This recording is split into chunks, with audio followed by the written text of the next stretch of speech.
How to use the Spotify Equalizer. Hello and welcome to our channel. In this tutorial, I'm going to show you how you can use your Spotify Equalizer.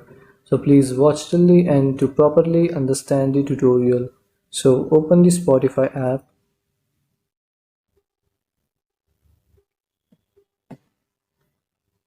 And now you go to settings in the top right corner.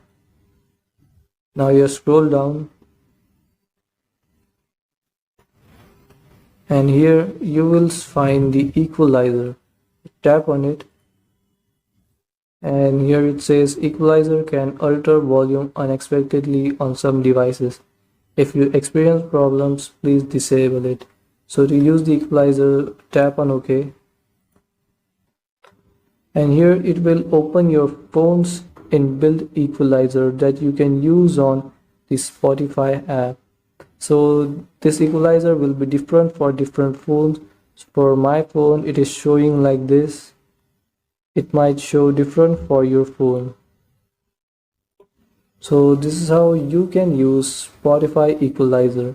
Thanks for watching.